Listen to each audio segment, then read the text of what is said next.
Foul হয়েছে, referee foul হয়েছে, foul দিয়েছে, ফাউল।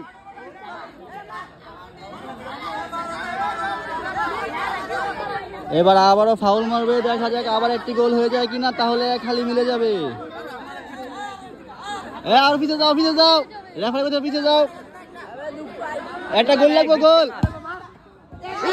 একটুর জন্য গোলটা হলো না।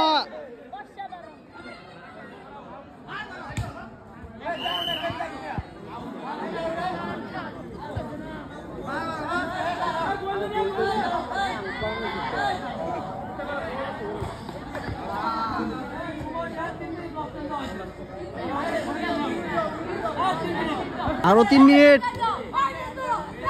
খেলা শেষ। ছোট দল 3টি, বড় দল 1টি। রেফারি সাহেব, সম্মানিত রেফারি সাহেব, আরো 3 মিনিট ওয়াচ টাইম দিয়েছে। ওয়াচ টাইম খেলা চলতেছে, দেখা যাক ওয়াচ টাইমের ভিতরে বড় দল আরো 2টি গোল করে অন্তত পক্ষে ড্র করতে পারে কিনা। খেলা চলছে, ওয়াচ টাইমে লাস্ট মুহূর্ত, দেখা যাক তারপরে কোনোভাবে হয় কিনা। পিছিরা গার্ড দে, গার্ড দে, গার্ড দে। এই ঠিক আছে, ভাঙ্গেলা। রেফারি সাহেব এত বড় বড় শট দেয়, ফলাফল তো ব্যথা পাইব। ওই গোল হতে হতে বাইরের মধ্যে ফিরে আসছে, কপাল খারাপ, বড়দের কপাল খারাপ, বাইরের মধ্যে ফিরে আসছে, গোল হয়নি।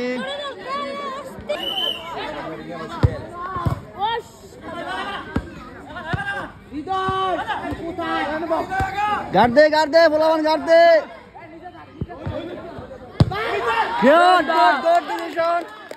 বল পাড়িয়ে দিল মাঠের বাইরে, একটি গুড ডিসিশন। সময় এখন অতিবাহিত করতে হবে কোন রকম যাতে গোলটা না হয়। দে, এই যাই যাই রে,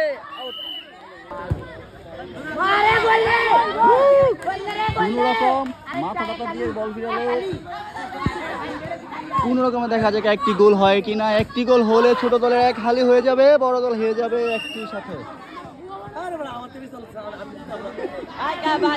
রেফারি, এই যে রেফারি কিন্তু ঘড়ি দেখতেছে, আর মাত্র 30 সেকেন্ড বাকি আছে, এখনই বাঁশিটা দিয়ে দিবে।